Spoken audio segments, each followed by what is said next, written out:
Marcus Chun wiped the grease from his hands as he finished installing the last atmosphere processor in Sector 7 of the mining station.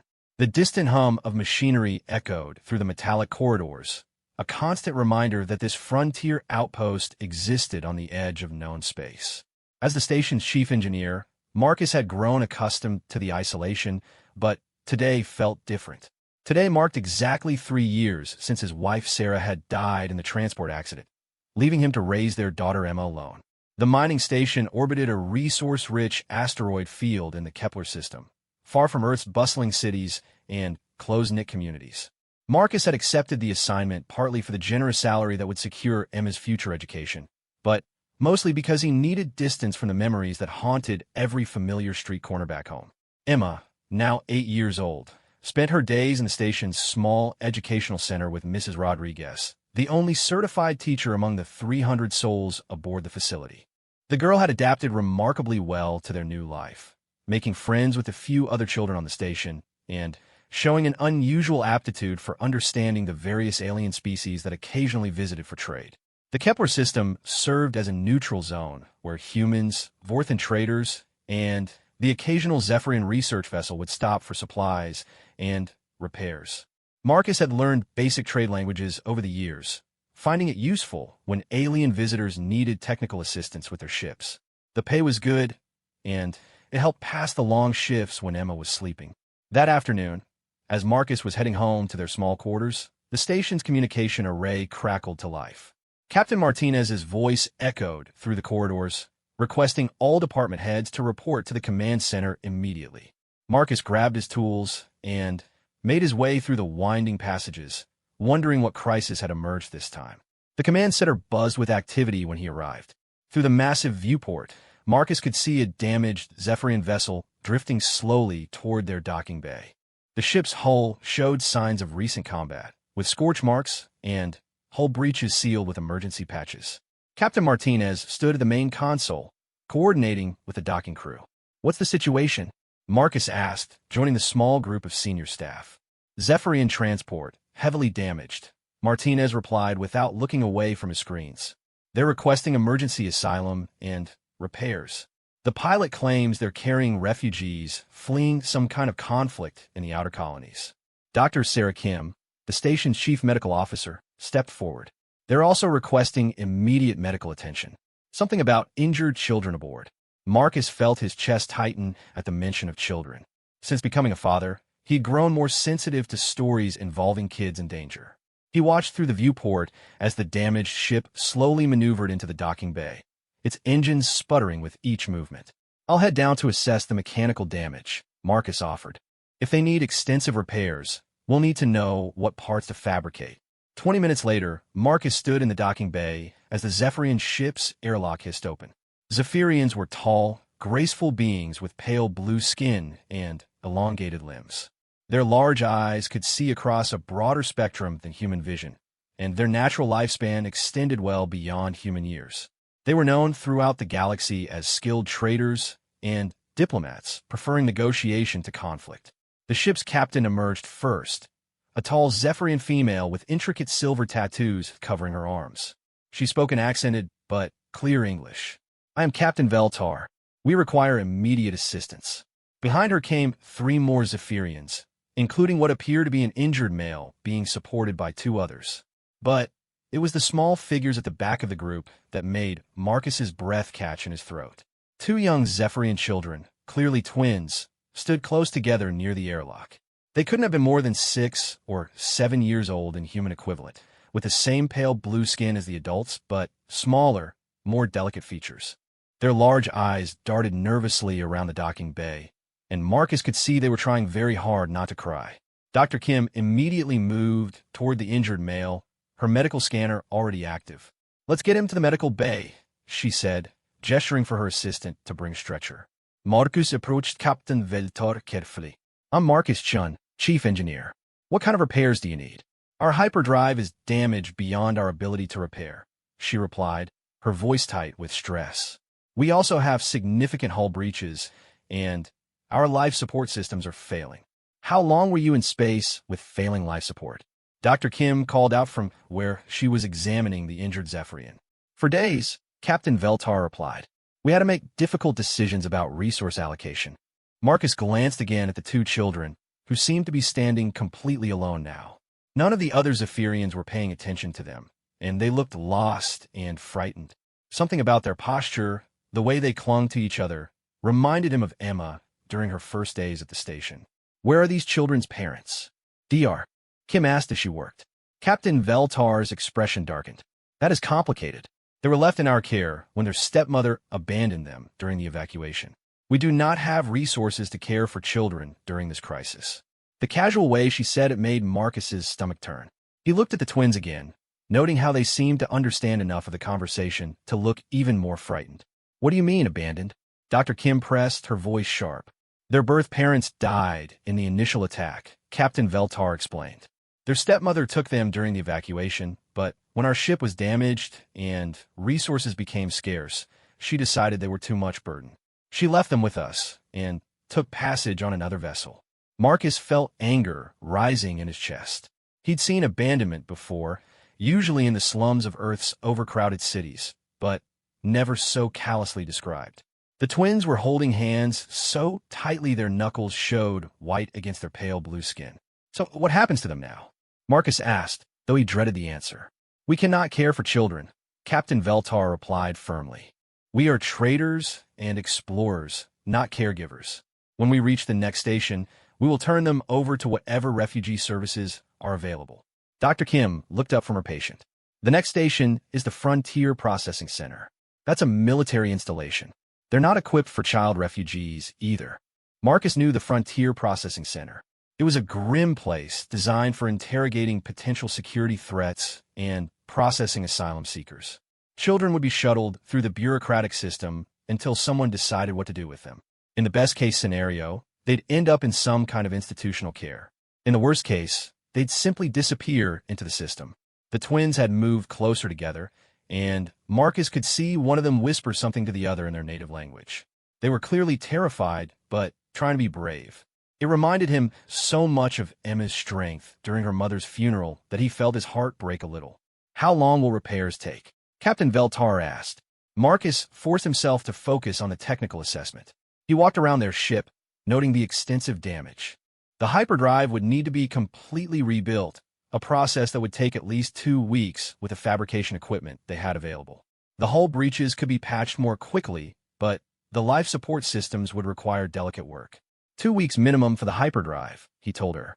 I can get your life support stable in a day or two and patch the hull breaches, but full repairs will take time. Captain Veltar nodded grimly. And the children? What about them? We cannot keep them aboard our ship during repairs. Our crew quarters are already overcrowded, and we do not have resources to feed or care for them. Marcus looked at the twins again. They were sitting now on a supply crate, still holding hands, watching the adult conversation with wide, frightened eyes. One of them, a little girl, had tears streaming down her face, though she made no sound. Where will they stay during the repairs? That is not our concern, Captain Veltar said coldly. Perhaps your station has temporary housing for refugees. Marcus knew the station had no such facilities. They had emergency shelters for workers, but nothing designed for children, especially alien children with different dietary and environmental needs. The twins would likely end up sleeping in some storage compartment, if they were lucky. Dr. Kim approached after finishing her examination of the injured Zephyrian. He'll be fine, she told Captain Veltar. Some internal injuries and severe dehydration, but nothing life-threatening with proper treatment. What about the children? Marcus asked her quietly. Dr. Kim glanced over at the twins, then back at Marcus. They're malnourished and dehydrated too, but not critically. They need food, rest, and probably some psychological care. This kind of trauma and abandonment can have lasting effects. Marcus made a decision that surprised even him. They can stay with Emma, and both Dr. Kim and Captain Veltar stared at him. I'm sorry, Captain Veltar said, during the repairs. They can stay in my quarters. I have space, and my daughter Emma would probably enjoy having other kids around. Mr. Chun, Dr. Kim said carefully, these are alien children. You don't know their dietary requirements, their sleep cycles, their medical needs. I can learn, Marcus replied firmly. I've worked with Zephyrians before. I know they're omnivores like humans, and their sleep cycles are similar to ours. How different can it be? Captain Veltar looked relieved. That would solve our immediate problem. It would solve your problem, Dr. Kim corrected. But it creates a whole new set of problems. Marcus, you're talking about caring for traumatized alien children who don't speak your language and have just been abandoned by the only family they had left. Marcus looked at the twins again. The little girl had stopped crying, but both children looked exhausted and lost. He thought about Emma, safe in their quarters, probably working on her homework, and imagined her sleeping alone on a storage crate in a cold corridor. 2 weeks, he said. I can handle 2 weeks. Doktor, Kim Sigit. I'll need to do full medical examinations, establish dietary requirements, check for any diseases that might affect humans. And someone will need to figure out basic communication. I speak some Zephyrian, Marcus offered. Trade language, mostly, but it's a start. Captain Veltar was clearly eager to resolve this issue. The twins' names are Zara and Kai. They understand basic trade language, though they are shy about speaking it. Marcus approached the twins slowly, crouching down to their eye level. He spoke in halting Zephyrian, using the simple phrases he'd learned over the years. Hello, I am Marcus. You will stay with me and my daughter. You will be safe. The little girl, Zara, looked at him with enormous pale eyes. She whispered something to her brother Kai, who nodded and whispered back. Then, in accented but clear English, Zara spoke. You will not leave us. The question hit Marcus like a physical blow. The trust and desperation in her voice reminded him of every promise he'd ever made to Emma. No, he said firmly. I will not leave you.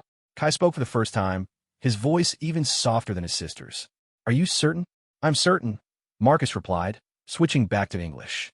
You'll stay with my daughter Emma, and me until your ship is repaired. We have food, and warm beds, and safety. Dr. Kim was already making notes on her tablet. I'll need to set up medical monitoring, dietary guidelines, and probably some basic psychological evaluation. This is highly irregular. Most of what we do out here is irregular. Captain Martinez's voice came from behind them. The station captain had been watching the entire exchange. Mr. Chun, you're sure about this? Marcus stood up, looking down at the twins who were now watching him with something that might have been hope. I'm sure. Then, we'll make it work, Martinez decided. Dr. Kim, do whatever medical checks you need. Mr. Chun, I'll have maintenance deliver extra bedding and whatever supplies the children need. Captain Veltar, your crew can use the guest quarters while we work on your ship. Over the next hour, Marcus found himself thrust into a situation he'd never imagined. Dr. Kim ran basic medical scans on the twins, declaring them healthy but undernourished. She provided Marcus with a list of foods that were safe for Zephyrian children, most of which were available in the station stores. The twins had small bags with their few possessions, mostly clothes and a shared stuffed animal that looked like no Earth creature Marcus had ever seen. They followed him through the station corridors quietly, staying close together and observing everything with wide, curious eyes. When they reached his quarters, Emma was indeed working on homework at the small table. She looked up as the door opened, and her eyes went wide when she saw the blue-skinned children. Dad, she asked uncertainly. Emma, these are Zara and Kai. They're going to stay with us for a couple of weeks while their ship gets repaired. Emma, with the adaptability of an 8-year-old who'd already experienced more change than most adults, simply nodded. Do they speak English? Some, Marcus replied. Why don't you show them around while I figure out sleeping arrangements? What followed was perhaps the most surreal 2 hours of Marcus's life. Emma took immediately to her role as host, showing the twins around their small quarters, explaining how the sonic shower worked, and sharing her collection of digital books and games. The twins were initially hesitant, but Emma's enthusiasm was infectious. By dinner time, Marcus had managed to prepare a meal that met Dr. Kim's dietary guidelines for Zephyrian children. The twins ate carefully, using the strange utensils Marcus had fabricated based on what he'd seen Zephyrian traders use. Emma chattered throughout the meal, asking questions about their home planet, their favorite foods, and whether they liked the same games she did. Zara and Kai answered in simple English, occasionally switching to rapid Zephyrian when they couldn't find the right words. Marcus was surprised by how much they understood, and how quickly Emma seemed to pick up on their nonverbal communication. After dinner, as Marcus set up temporary beds in Emma's room, he overheard a conversation that made him stop and listen. Why did your mom leave you? Emma asked with the blunt curiosity of childhood. There was a long pause before Zara answered. She was not our mother. Our real parents died. She said we were too much trouble. That's stupid, Emma declared firmly. Kids aren't trouble. My dad says kids are the best part of life. Marcus felt his throat tighten at hearing his own words repeated. Your father seems kind, Kai said quietly. Is he really not going to leave us?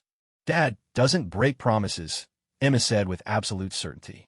When he says something, he means it. Marcus finished setting up the beds, wondering what he'd gotten himself into. 2 weeks suddenly seemed like a very long time. But as he watched Emma help the twins get settled, showing them how to adjust the bed controls and where the night lights were, he realized that maybe this wasn't just about helping two abandoned children. Maybe this was about something Emma needed too. That night, after all 3 children were asleep, Marcus sat in his small living area with a cup of coffee and Dr. Kim's care instructions. The list was longer than he'd expected, covering everything from dietary restrictions to sleep patterns to signs of psychological distress. He was beginning to understand just how complicated this arrangement might become. But when he checked on the children before going to bed himself, he found all 3 of them sleeping peacefully. Emma had somehow migrated to the floor between the twins' beds, and all 3 were holding hands even in sleep. Marcus stood in the doorway for a long moment, remembering Sarah's words about family not always being about blood. Sometimes, she'd said, family was about who showed up when you needed them most. As he finally headed to his own bed, Marcus couldn't shake the feeling that the next 2 weeks were going to change all their lives in ways he couldn't yet imagine. The first few days proved more challenging than Marcus had anticipated. Zephyrian children, he quickly discovered, had different sleep cycles than human children. While Emma slept soundly for 8 hours, Zara and Kai would sleep for 4 hours, wake for 2, then sleep again. Their large eyes were adapted for a planet with different light patterns, making them naturally more active during what the station considered night hours. Marcus found himself adjusting his own schedule, taking shifts with the children while maintaining his engineering duties. Dr. Kim had warned him about the importance of maintaining routines for traumatized children, so he worked hard to establish new patterns that accommodated everyone's needs. The dietary challenges were more complex than expected. While Zephyrians could eat most human foods, their digestive systems required certain minerals that were uncommon in standard station rations. Marcus spent hours in the hydroponics bay with Dr. Park, the station's agricultural specialist, learning to cultivate Zephyrian-safe vegetables and grains. This is fascinating, Dr. Park said as she showed Marcus how to adjust the mineral content in the growing medium. Zephyrian physiology requires higher levels of chromium and vanadium than humans can tolerate. But they can't process iron-rich foods the way we do. Emma had appointed herself as translator and cultural ambassador. With the fearless curiosity of childhood, she peppered the twins with questions about their home planet, their customs, and their games. Zara and Kai, initially overwhelmed, gradually began to open up under Emma's persistent but gentle attention. The twins' English improved rapidly. Zara proved particularly quick with languages, while Kai showed an unusual aptitude for understanding the station's technical systems. He spent hours watching Marcus work, asking careful questions about how the atmospheric processors functioned and why the artificial gravity fields needed constant calibration. He's got an engineer's mind, Marcus told Dr. Kim during one of their daily check-ins. Yesterday, he spotted a fluctuation in the power distribution grid that I'd missed. Dr. Kim made notes in her ever-growing file on the twins. How are they adapting psychologically? Any signs of distress? Marcus considered the question. They still have nightmares sometimes. Zara wakes up crying, usually calling for her birth parents. Kai goes completely silent when he's upset. But they're eating better, and they laugh sometimes now. The nightmares were indeed difficult. The first time Marcus had been awakened by Zara's sobbing, he'd felt completely helpless. Emma had emerged from her bed and simply crawled in next to Zara, wrapping her arms around the frightened alien child and humming softly until both twins fell asleep again. Emma's been amazing with them, Marcus continued. She seems to understand what they need better than I do sometimes. Doktor, kim similet. Children often adapt faster than adults in these situations.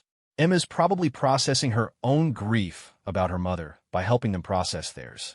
That observation stayed with Marcus as he went about his daily routines. He'd been so focused on helping Zara and Kai that he'd missed signs that this arrangement was healing something in Emma too. She'd been more animated in the past week than she'd been in months, throwing herself into the role of big sister with enthusiasm that surprised him. The station crew had initially been curious about the arrangement, but they'd quickly adapted to seeing Marcus with two alien children in tow during his rounds. The twins were polite and quiet, staying close to Marcus during official duties, but showing increasing confidence in their temporary home. Chief Martinez had proven surprisingly supportive, authorizing additional resources for the children's care and even arranging for some Zephyr entertainment programs to be downloaded from the trade networks.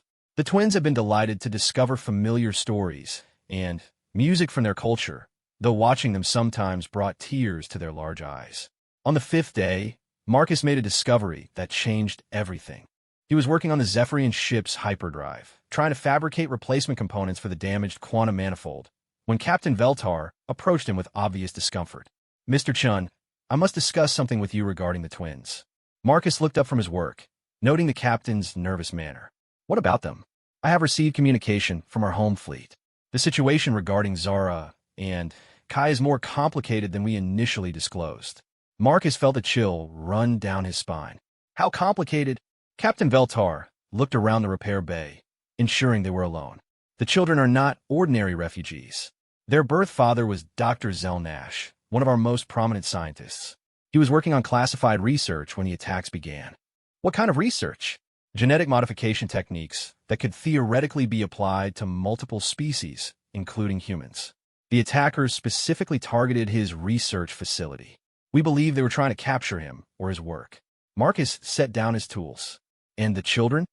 They may carry genetic markers that make them valuable to our enemies. Their stepmother may not have abandoned them out of callousness, but out of fear. If she believed the children were being tracked, leaving them with us might have been an attempt to protect them." The implications hit Marcus like a physical blow. "Are you telling me that these children are in danger?" "Potentially, yes. But there is more." Captain Veltar paused, clearly struggling with what to say next. Dr. Zelnash's research notes were never recovered. Intelligence believes he may have encoded critical information in his children's genetic structure itself.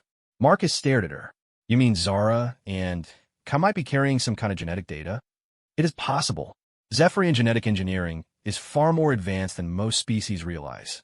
Dr. Zelnash was brilliant enough to find ways to store information in dormant genetic sequences." "Why didn't you tell me this before?" "Because we were not certain, and because we hoped to deliver the children to proper authorities who could determine if this is true." Captain Veltar's expression was troubled. "But our communication with the fleet has revealed that those authorities may not have the children's best interests in mind." Marcus felt anger rising in his chest. "What exactly are you saying?" "I'm saying that if we turn Zara and Kai over to Zephyrian intelligence, they will be subjected to extensive genetic testing and analysis. They will become research subjects, not children. They will spend their lives in laboratories, valuable only for what information might be hidden in their DNA." The repair base suddenly felt too small, too hot. Marcus thought about Zara's laugh when Emma had shown her how to make silly faces in the mirror, about Kai's intense concentration as he learned to operate the food replicator. They were children, not repositories of scientific data. "There's another option," Captain Veltar continued quietly. "We could declare them lost during the evacuation. Their official records could show that they died with their parents. They could disappear entirely from Zephyrian records. And live how? Where? Wherever someone was willing to care for them. Officially, they would not exist." Marcus understood what she was suggesting. The twins could stay with him permanently, but they would have to give up any connection to their own species, their own culture, their own people. They would become refugees in the truest sense, belonging nowhere officially. "How long do I have to decide?" "Our repairs will be complete in 7 days. After that, we must leave with or without them." That evening, Marcus struggled with how to explain the situation to Emma without frightening her. But she was perceptive enough to notice his distress during dinner. "Dad, are Zara and Kai gonna have to leave when their ship is fixed?" Marcus looked at the twins, who were quietly eating their dinner, occasionally whispering to each other in Zephyrian. They'd grown more comfortable over the past few days, but they still maintained the careful politeness of children who'd learned not to expect too much from adults. "That's complicated, sweetheart, because they don't have anywhere else to go." Sometimes Emma's insight startled him. Something like that. Zara looked up at the sound of her name. "Is there a problem?" Marcus realized he needed to have this conversation with all of them. "Zara, Kai, I need to talk with you about what happens when your ship is repaired." Both twins became very still, their large eyes fixed on Marcus with the intensity he'd learned to recognize when they were afraid. "Captain Veltar told me some things about your father, about why you might be in danger." Kai spoke for the first time during dinner. "We know about father's work. Stepmother told us people might try to hurt us because of it. How much do you understand about your situation?" The twins exchanged a look that seemed far too mature for their apparent age. Zara answered carefully. "We know we cannot go home. We know stepmother left us because she was afraid. We know father hid something important before he died." Marcus was stunned by their matter-of-fact understanding of their circumstances. "Do you know what he hid?" "In us," Kai said simply. "In our blood. He told us before he died, but we were too young to understand then." "Do you understand now?" Another exchange of glances. "We understand that people will want to study us if they know," Zara said. "We understand that we might never be children again if the wrong people find us." Emma had been listening with growing comprehension. "Dad, are you saying someone might hurt them?" "I'm saying their lives would be very different if certain people found them." Emma set down her fork with determination. "Then they should stay here, with us." Marcus felt his heart break and swell simultaneously. "Emma, it's not that simple. If they stay, they can never contact other Zephyrians. They would have to pretend to be someone else entirely." "So," Emma said with 8-year-old logic, "they don't have other Zephyrians anyway. Their parents are dead, and their stepmother left them. We're their family now." Zara's eyes filled with tears. "You want us to stay?" "Of course," Emma said firmly. "You're my sister and brother now." Marcus looked at the 3 children sitting around his table and realized that somewhere over the past week they had indeed become a family. Not through blood or legal documents, but through the simple act of caring for each other. "If you stayed," he said carefully, "it would be permanent. You could never safely contact other Zephyrians, never visit your home planet. You would have to live as humans, more or less." "We already live as humans," Kai pointed out. "We eat human food, sleep in human beds, learn human things. But you would give up everything about your heritage, your culture." "We already lost our culture when our parents died," Zara said quietly. "Everything else is just things we remember." That night, after the children were asleep, Marcus sat in his living area staring out at the stars. Dr. Kim had stopped by for her evening check, and he'd explained the situation to her. "You realize this would make you the guardian of 2 alien children with potentially dangerous genetic modifications," she'd said. "I realize that," Marcus had replied. "You realize you'd be lying to Earth authorities about their species and origin." "Yes." "You realize this could complicate Emma's future, her education opportunities, her social development." Marcus had looked toward the children's room, where he could hear Emma reading to the twins in her careful, clear voice. "I think Emma's social development is just fine." Dr. Kim had smiled then. "You know, from a medical standpoint, this arrangement has been remarkable. I've never seen traumatized children adapt so well so quickly. Emma has thrived too. She's more confident, more empathetic, more mature than she was 2 weeks ago. So you think I should do it?" "I think," Dr. Kim had said carefully, "that family isn't always about biology. Sometimes it's about who shows up when someone needs them." Now, sitting alone with his thoughts, Marcus considered the magnitude of what he was contemplating. Taking in 2 alien children permanently would change everything about his life, Emma's life, their future plans. But somehow, the alternative felt impossible to consider. The next morning brought unexpected complications. Captain Martinez requested a meeting in his office, and Marcus arrived to find Captain Veltar already there, along with 2 humans Marcus didn't recognize. "Mr. Chun," Martinez said formally, "these gentlemen are from Earth Colonial Security. They have some questions about your temporary guardianship arrangement." The larger of the 2 men stepped forward. "I'm Agent Davidson, Colonial Security Intelligence. We understand you've been caring for 2 Zephyrian refugee children." Marcus felt every nerve in his body go on alert. "That's correct. We need to ask you some questions about their background, their family history, and any conversations you might have had with them about their father's work." "What kind of conversations?" Marcus asked carefully. Dr. Zelnash was involved in research that could have significant implications for human security. "We need to determine whether his children have any knowledge of his work or access to his research data." Captain Veltar spoke up. "I have explained to these gentlemen that the children are very young and traumatized. They know nothing of scientific value." Agent Davidson ignored her. "Mr. Chun, We're going to need to interview the children. We've arranged for transportation to take them to a proper facility where they can be properly questioned and examined. Marcus felt cold dread settle in his stomach. What kind of facility? A research installation where experts in Zephyrian physiology can determine what information they might possess. No, Marcus said firmly. Both agents stared at him. I'm sorry, I said no. Those children have been through enough. They're not going to any research facility. Mr. Chun, the second agent, spoke for the first time. This isn't a request. This is a matter of colonial security. Captain Martinez cleared his throat. Gentlemen, Mr. Chun has been caring for these children as a humanitarian gesture.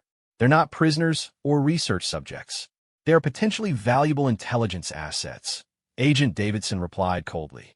Their father was working on genetic modification techniques that could revolutionize human enhancement. If that information is encoded in the children's genetic structure, it belongs to humanity. Marcus stood up, his engineering mind working quickly. Do you have legal authorization to take these children? We have authorization to investigate potential security threats. That's not the same thing. Do you have custody orders? Warrants? Any legal documentation that gives you authority over 2 refugee children in my care. The agents exchanged glances. Mr. Chun, you don't want to make this difficult. I'm not making anything difficult. I'm asking for legal documentation before I turn over 2 traumatized children to strangers who want to experiment on them. Captain Veltar stood as well. As the captain of the vessel that transported these children, I also have concerns about their treatment. They are Zephyrian citizens, and any research conducted on them would require approval from Zephyrian authorities. The Zephyrian government has already indicated they're willing to cooperate with our investigation, Agent Davidson said. Which Zephyrian authorities? Veltar asked sharply. The civilian government or the military intelligence service? Marcus realized that Captain Veltar was giving him information about the political complexities surrounding the twins. If military intelligence was involved, the children's fate would be even worse than he'd imagined. I need to see documentation, Marcus said firmly. Legal custody orders, medical authorization, something that gives you the right to take 2 children away from a guardian who's caring for them. They're not human children, Mr. Chun. Different rules apply. Not on the station, they don't. Captain Martinez, what are the legal requirements for removing children from a guardian's care? Martinez looked uncomfortable, but answered clearly. Proper documentation, evidence of abuse or neglect, or emergency health situations, none of which apply here. The agents were clearly frustrated. We'll return with proper documentation, Agent Davidson said coldly. In the meantime, the children are not to leave this station. After they left, Marcus turned to Captain Veltar. How much time do we have? Perhaps a few days for them to obtain proper authorization. But, Mr. Chun, if they return with legal documents, you will have no choice but to comply. Unless the children aren't here anymore. Both Martinez and Veltar stared at him. What are you suggesting? Martinez asked. Marcus thought about Emma, Zara, and Kai probably in the education center right now, learning together and laughing together, building the bonds that had already made them a family. He thought about research facilities and genetic testing and children who would never again have the chance to simply be children. I'm suggesting, Marcus said carefully, that sometimes the right thing to do isn't the legal thing to do. Marcus spent the rest of that day in a state of controlled panic, maintaining his normal routine while his mind raced through possibilities. Every time he looked at the twins during lunch or watched them work quietly on their lessons, he felt the weight of the decision pressing down on him. In less than 72 hours, armed agents would return to take Zara and Kai to some government facility where they would become research subjects rather than children. That evening, after the children had gone to bed, Marcus found himself in an encrypted communication booth, reaching out to contacts he hadn't spoken to in years. His brother David, a civilian transport pilot who ran cargo between Earth and the outer colonies, responded to the secure channel within an hour. Marcus? It's been 2 years since we talked. David, I need a favor. A big one. He explained the situation in broad terms, careful not to give too many details over even an encrypted channel. David listened without interruption, asking only a few clarifying questions. So you need off-the-books transport for you and 3 kids? 2 kids are mine now. All 3 need to disappear completely from official records. There was a long pause. Marcus, what you're describing sounds like kidnapping to some people. What I'm describing is keeping 2 children from being turned into lab rats by their own government and ours. Where would you go?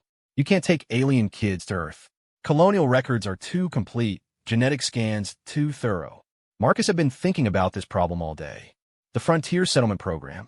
New colonies need experienced engineers, and they ask fewer questions about family composition. The edge colonies are rough, Marcus. No modern amenities, sometimes dangerous conditions. Are you sure that's better for the kids than whatever the government has planned? Marcus thought about Zara's nightmare the previous evening, how she cried out for parents who would never come back. He thought about Kai's quiet intelligence and growing fascination with engineering problems. Most of all, he thought about Emma's fierce declaration that they were family now. Yes, he said firmly. It's better. All right, I can get you transport, but it'll cost. And Marcus, if this goes wrong, if these kids really are carrying some kind of dangerous information, we could all end up in serious trouble. They're not dangerous, David. They're just children who've lost everything. The next day brought both hope and new complications. Captain Veltar approached Marcus during his morning rounds with news that the Zephyrian ship's repairs were ahead of schedule. We could depart as early as tomorrow night, she told him. Have you made your decision about the twins? I have, but I need to ask you something first. If Zara and Kai officially died during the evacuation, would there be any record of their genetic modifications? Captain Veltar considered this carefully. Dr. Zelnash was secretive about his work. If his research notes were destroyed with his laboratory, and if his children are declared dead, then, yes, the information might be lost forever. Would that be a bad thing for your people? That depends on what the information was intended to accomplish, she replied diplomatically. Dr. Zelnash was an ethical researcher. If he felt it necessary to hide his work so completely, he likely had good reasons. Marcus understood what she wasn't saying directly. Even among her own people, there is uncertainty about whether Dr. Zelnash's research should be preserved or destroyed. There's something else you should know, Veltar continued. The agents who visited yesterday have been asking questions about your family, your background, your motivations. They are investigating whether you have ulterior motives for wanting to keep the children. What kind of ulterior motives could I possibly have? They believe you might be working for a foreign government or planning to sell information about the children to hostile forces. Marcus almost laughed at the absurdity, but then realized how serious the implications were. If Earth security services believed he was a threat, they would move much more aggressively to take the children and arrest him. How long do we have? Hours, not days. That afternoon, Marcus made the most difficult decision of his life. He called Emma out of her lessons early, sending a message to Mrs. Rodriguez that she was needed for family business. When all three children were gathered in their quarters, he sat them down for the most important conversation they would ever have. I need to tell you something about what's going to happen, he began carefully. Some people from Earth want to take Zara and Kai away. Emma's face immediately turned fierce. Why? Because they think the twins might have information that could be valuable. They want to study them. Like experiments? Emma asked, her voice rising. Like medical research, Marcus said carefully. It wouldn't hurt them, but they would have to live in a research facility. They wouldn't be able to go to school, or play, or have normal lives. Zara and Kai had gone very still, their large eyes fixed on Marcus with the intensity he'd learned to associate with their fear. We understand, Zara said quietly. We will go if we must. No, Emma said firmly. They're not taking my brother and sister anywhere. Marcus felt his heart swell with pride at Emma's fierce protectiveness. There might be another way, but it would mean leaving this place, leaving everything we know, and going somewhere far away where we could all be safe. How far away? Emma asked. Very far. A new planet, a new colony, where no one would ask questions about our family. Kai spoke for the first time. You would do this? Give up your life here for us. Marcus looked at the three children sitting before him, realizing that somewhere in the past week and a half, they had become the most important thing in his universe. This is my life now. All three of you. Emma grinned with delight. Are we going to be space pioneers? Something like that. But, Emma, this means leaving Earth forever. Never seeing our old home again, never visiting Grandma and Grandpa. Emma's expression became more serious as she considered this. Will we be together? Yes. All of us.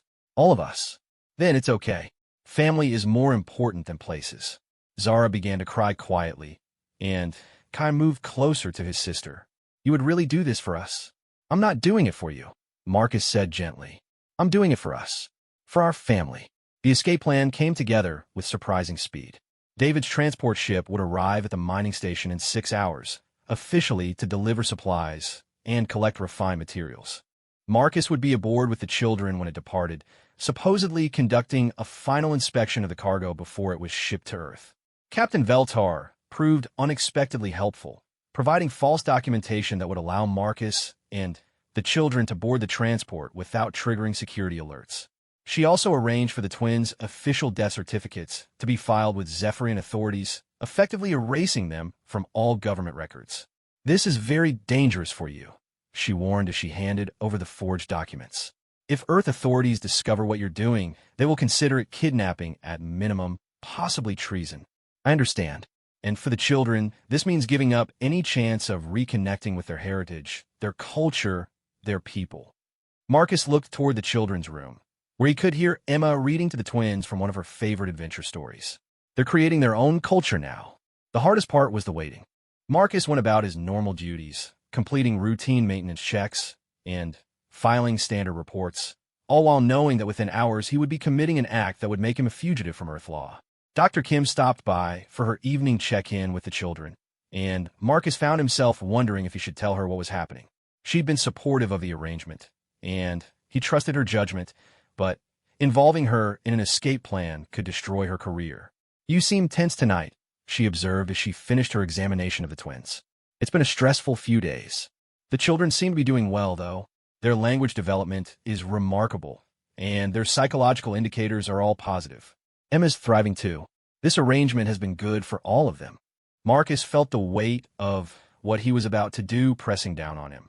"Dr. Kim, if something were to happen to me, would you look out for them?" She looked at him sharply. "What kind of something?" "Marcus, is there something you're not telling me?" Before he could answer, alarms began sounding throughout the station. Red lights flashed in the corridors, and Captain Martinez's voice echoed over the communication system. "All personnel to emergency stations. We have multiple ships approaching on intercept courses. This is not a drill." Marcus felt his blood turn to ice.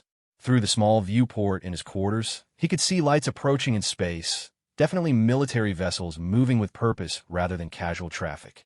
Dr. Kim was already activating her emergency medical protocols. "I need to get to the medical bay. What's happening?" Marcus's communicator crackled to life with Captain Martinez's voice. "All department heads to the command center immediately."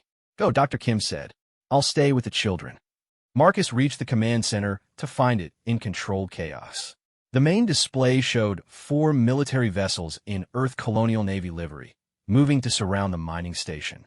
Captain Martinez stood at the central console, his expression grim. "What's the situation?" Marcus asked. "The lead ship is demanding immediate surrender of 2 Zephyrian refugees for transfer to Earth custody. They're claiming authority under colonial security emergency powers." Marcus felt the world shift around him. "How do they know?" Agent Davidson's voice came from behind him. "We've been monitoring all communications from this station, Mr. Chun, including your encrypted conversation with your brother." Marcus turned to see the 2 agents from the previous day, now accompanied by armed military security personnel. Davidson looked smugly satisfied.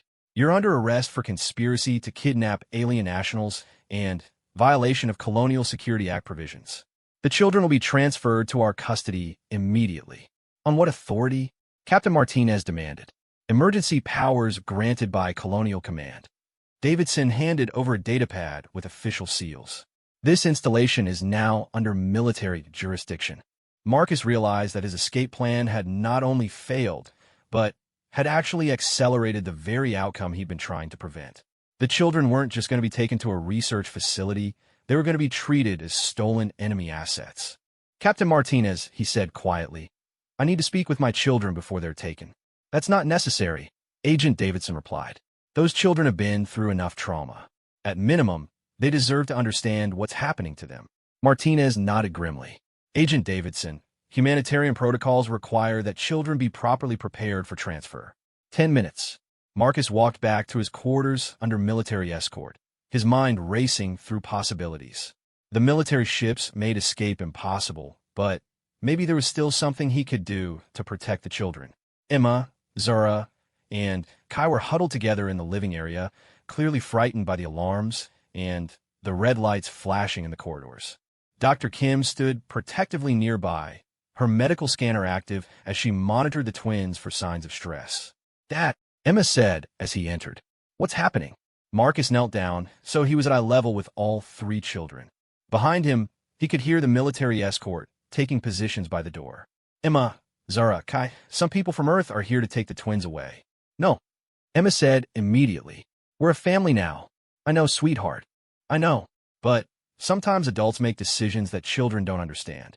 Zara looked at him with enormous eyes filled with tears. "We knew this would happen. We hoped, but we knew." Kai moved closer to his sister. "Will we ever see you again?" Marcus felt his heart breaking. "I don't know, but I want you both to remember something very important. You're not just research subjects or sources of information. You are Zara and Kai, and you are brave and smart and wonderful, and no matter what anyone does to you, that won't change." "Will they hurt us?" Zara whispered. "I don't think they'll hurt you physically, but they might try to make you forget that you're children who deserve love and family and happiness." Agent Davidson stepped forward. "Time's up, Mr. Chun." Marcus stood, looking at Dr. Kim. "Please document their psychological state throughout this process. Make sure there's a medical record of how they're being treated." Dr. Kim nodded grimly. "I'll do everything I can." As the military personnel moved to escort the twins away, Emma threw her arms around both of them. "I won't forget you," she said fiercely. "You're my sister and brother forever." Marcus watched as the children he'd grown to love were taken away, and realized that sometimes the right thing to do wasn't enough to prevent terrible things from happening. But as the door closed behind them, he noticed something that gave him a tiny spark of hope. Dr. Kim was discreetly slipping something into her medical kit, and she caught his eye with a barely perceptible nod. Marcus realized that the battle for Zara and Kai might not be over yet. 3 months after Zara and Kai were taken away, Marcus found himself in a place he'd never expected to be. The underground resistance movement dedicated to protecting alien refugees from government exploitation. It had started with Dr. Kim's quiet revelation that she'd managed to preserve genetic samples from the twins before their transfer. Samples that proved they carried no dangerous modifications, only standard Zephyrian DNA with minor variations common to their species. The resistance had found Marcus, not the other way around. A week after the children's disappearance, a woman named Sarah Cross had approached him in the station's small cafeteria, claiming to be a journalist interested in refugee stories. What she actually represented was a network of scientists, officials, and civilians who'd grown increasingly disturbed by Earth's treatment of alien refugees, particularly children. "Your story isn't unique," she told him quietly. "There are dozens of cases of alien children being separated from human guardians for security research. Most never see their families again." Now Marcus sat in a cramped transport vessel heading toward Kepler 442b, a frontier world where Earth's authority was tenuous at best. Emma sat beside him, reading from a datapad that contained everything they'd managed to learn about Zara and Kai's current situation. The news wasn't encouraging. The twins had been transferred to the Prometheus Research Facility on Europa, one of Earth's most secure scientific installations. According to intelligence gathered by the Resistance Network, they were being held in comfortable but isolated conditions while researchers studied their genetic structure, looking for the information they believed Dr. Zell Nash had hidden. "Dad," Emma said quietly, "the report says they're not being hurt, but they're not allowed to see other children or have normal activities." Marcus looked at his daughter, amazed by her strength over the past months. She'd lost her new brother and sister, been forced to leave the only home she'd known on the mining station, and now was traveling to an unknown world where they would have to build entirely new lives. Through it all, she maintained her fierce determination to reunite their family. "We're going to get them back, Em. I promise." "How?" "The facility is too secure for any kind of rescue." Marcus smiled grimly. "Not rescue. Legal challenge. Sarah's network has been building a case based on violations of colonial law regarding the treatment of refugee children. Dr. Kim's genetic analysis proves that the twins carry no dangerous modifications, which means their detention is unlawful. The legal battle had been complex and frustrating. Earth's colonial courts moved slowly, especially when challenging security services. But the resistance had found sympathetic judges and skilled lawyers willing to take on seemingly impossible cases. The breakthrough had come when a Zephyrian diplomatic mission to Earth had officially requested the return of the children, claiming they were citizens of the Zephyrian Republic whose detention violated interspecies treaties. The request had been supported by genetic evidence proving their identity and backed by testimony from Captain Veltar about the circumstances of their rescue. More importantly, Dr. Zelnash's research had finally been recovered from hidden archives, revealing that his work had been focused on curing genetic diseases rather than creating weapons or enhancements. The military's justification for holding his children had evaporated overnight. The transport pilot says we'll reach Kepler 442b in 6 hours, Emma reported, checking her chronometer. Will Zara and Kai already be there? Sarah's message said their transport left Europa yesterday. If everything went according to plan, they should arrive a few hours before us. Marcus tried not to think about how much the twins might have changed during their 3 months in detention. Dr. Kim had managed to visit them twice as part of medical review boards, and her reports indicated they were physically healthy but psychologically withdrawn. They'd stopped speaking except when directly questioned, and they showed signs of severe depression. The worst part was that they believed Marcus had abandoned them. Despite Dr. Kim's attempts to explain the legal situation, they'd interpreted his failure to visit or rescue them as proof that their new family had been an illusion. Dad, what if they don't want to come with us anymore? Marcus had been wondering the same thing. 3 months was a long time in a child's life, especially for children who'd already experienced abandonment and trauma. The twins might have decided that trusting adults was too dangerous. Then, we'll have to prove to them that we're not going anywhere this time. Kepler 442b was a rugged world, only recently open to human colonization. The primary settlement, New Geneva, consisted of prefabricated buildings clustered around a landing field with agricultural domes and mining operations spread across the surrounding valleys. It was the kind of place where a family with unclear documentation could blend in without attracting too much attention. Sarah Cross met them at the landing field, her expression carefully neutral. The twins arrived 3 hours ago. They're staying at the Colonial Administration building until we can sort out the custody transfer. How are they? Quiet. The escort team said they haven't spoken more than a dozen words since leaving Europa. They seem healthy enough physically, but emotionally, she shrugged. You'll see for yourself. The Colonial Administration building was a temporary structure, basically a series of connected modules that served as government offices, customs processing, and temporary housing for new arrivals.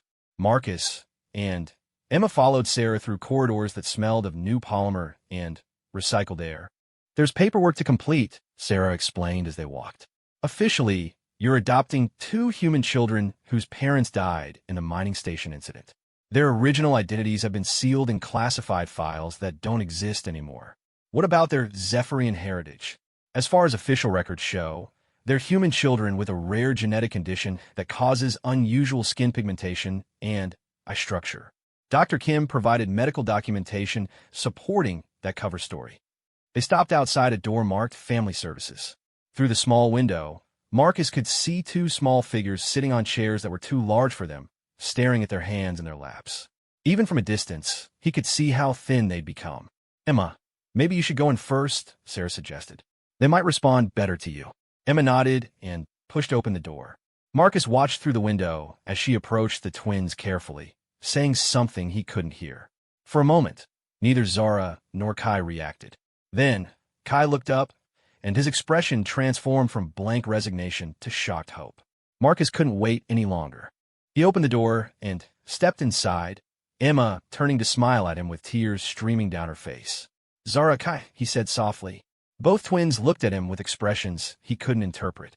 There was hope there, but also fear and confusion and something that might have been anger. You came, Zara said finally, her voice barely audible. Of course I came. I told you I wouldn't leave you. But you did leave us, Kai said, the first words Marcus had heard him speak in months. You let them take us away. Marcus knelt down in front of their chairs, feeling the weight of their hurt and confusion. I tried to stop them. I tried to protect you. But I failed and I'm sorry. The doctor said you didn't want us anymore, Zara whispered. They said you only took care of us because the government paid you. Marcus felt rage at the psychological manipulation the children had endured, but forced himself to stay calm. That's not true. I took care of you because you're my children now, because I love you. Then, why didn't you visit us? Kai asked, and Marcus could hear the pain in his small voice. Because they wouldn't let me. I tried every day for 3 months to see you. I went to court, I filed legal papers, I hired lawyers. I never stopped trying to get you back. Emma sat down next to Kai. Dad was sad every day. He wouldn't eat sometimes because he missed you so much. Zara looked between Emma and Marcus, searching their faces for deception. You really try to come get us? Every single day. The doctors said we would never see you again. They said we belong to Earth now. Marcus felt his heart breaking at the matter-of-fact way she said it. You don't belong to anyone except yourselves. And you belong with people who love you. Do you still love us? Kai asked, his voice very small. Marcus opened his arms, and, after a moment's hesitation, both twins came to him. He held them carefully, feeling how fragile they'd become, how much weight they'd lost. Emma wrapped her arms around all of them, and they stayed that way for several minutes while the twins cried quietly. The legal paperwork took the rest of the day, but it was surprisingly straightforward.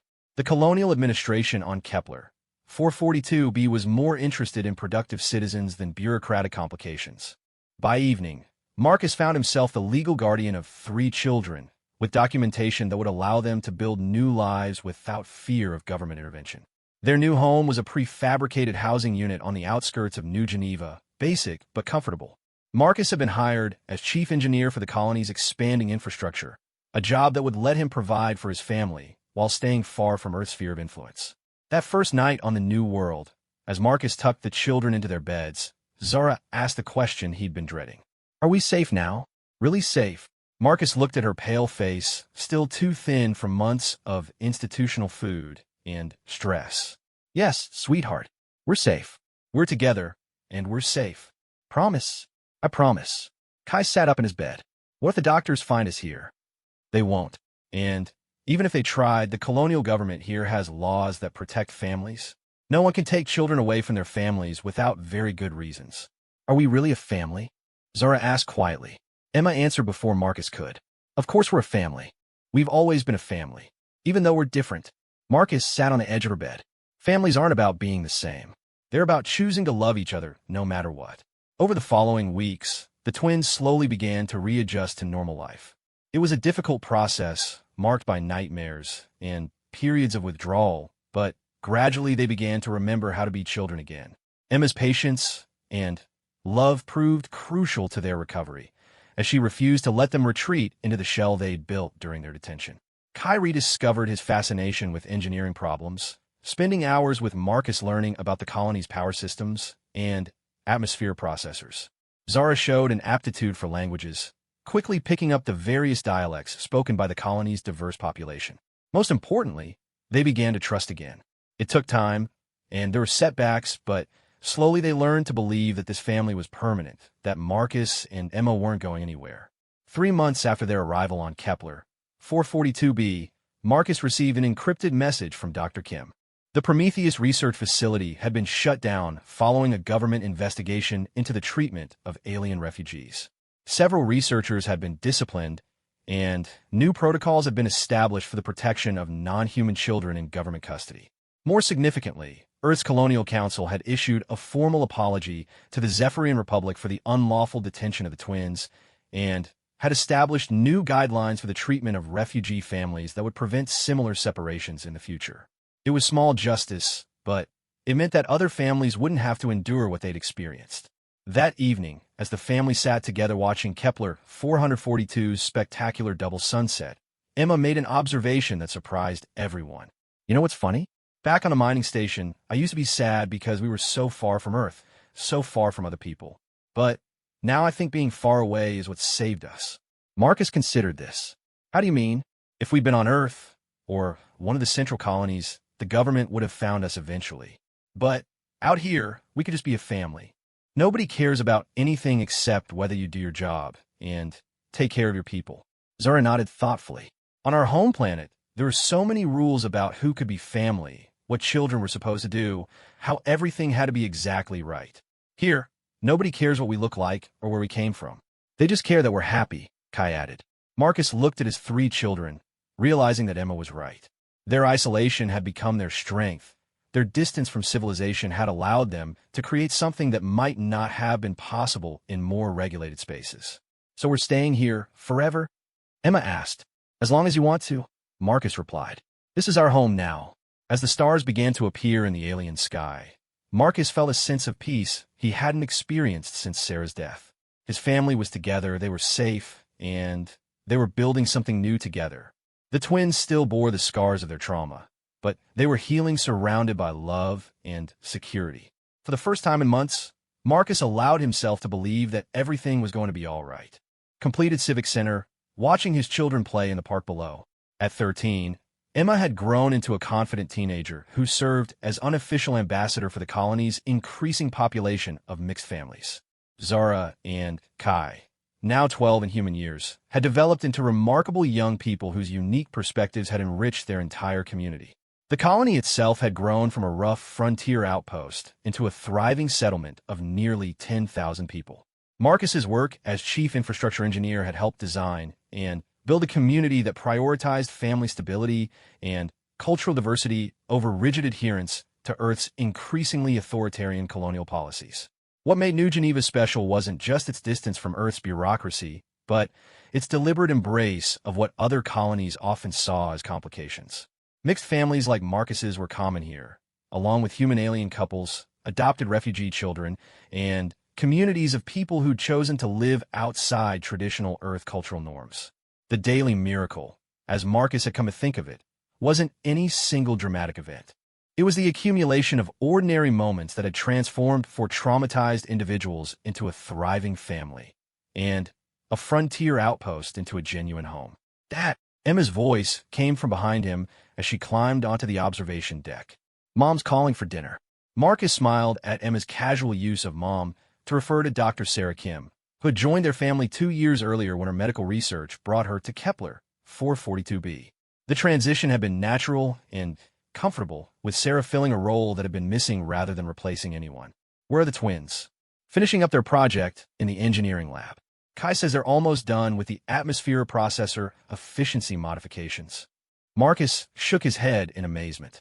The twins' collaborative genius had emerged gradually over the years, with Kai's intuitive understanding of mechanical systems perfectly complementing Zara's ability to communicate complex ideas across species barriers. Their latest project involved optimizing the colony's life support systems using principles derived from Zephyrian environmental engineering. Are they planning to revolutionize colonial infrastructure? Maybe, Emma grinned. Zara says they want to design systems that work for any species, not just humans. She thinks that's why so many colonial planets fail, because they only plan for human needs. As they walked home through New Geneva's tree-lined streets, Marcus reflected on how his children had not only recovered from their early trauma, but had transformed it into strength and wisdom. Their experiences had given them perspectives that benefited not just their family, but their entire community. The house Sarah had helped them design was larger than their original prefab unit, with spaces that accommodated both human and Zephyrian preferences. The twins needed different lighting conditions than humans, and their sleep cycles still varied slightly from human norms, but these differences had been seamlessly integrated into their family routines. There's news from Earth, Sarah said as they gathered for dinner. The Colonial Council voted to adopt New Geneva's family protection protocols as the standard for all frontier settlements. Marcus looked up from serving the twins their specially prepared vegetables. Which protocols? The ones you helped draft. No family separations without local judicial review, protection for mixed families, cultural autonomy for colonial communities. Essentially, the Earth government is acknowledging that forced assimilation policies have been counterproductive. Zara looked thoughtful. Does this mean other children won't be taken from their families like we were? It makes it much more difficult, Sarah replied. Local colonial governments now have the authority to override Earth security services in family matters. Kai smiled, expression Marcus still treasured after all these years. Good. No other kids should have to go through what we did. After dinner, Marcus found himself in the workshop he shared with Kai, supposedly helping with homework, but actually marveling at his son's intuitive grasp of engineering principles. Kai had developed an approach to problem-solving that combined human analytical thinking with Zephyrian holistic systems understanding, often finding solutions that eluded more traditionally trained engineers.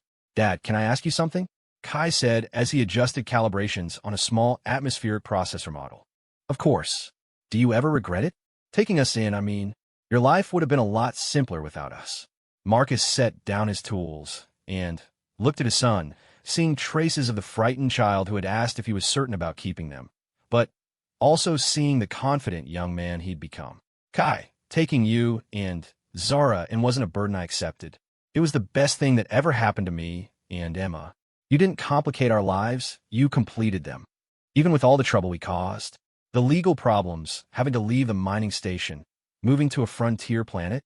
Especially because of that, Marcus said firmly. Those challenges made us stronger as a family. They taught us what was really important. Kai nodded, but Marcus could see he was still processing complex emotions. Sometimes I wonder what our lives would have been like if our birth parents hadn't died. If we'd grown up normally on our home planet. Do you wish it had happened? I think about it sometimes. But, honestly, I can't imagine being anyone other than who I am now. Emma's brother, your son, part of this family. Even if it meant our parents hadn't died, I don't think I'd want to be someone different. Marcus felt his chest tighten with emotion.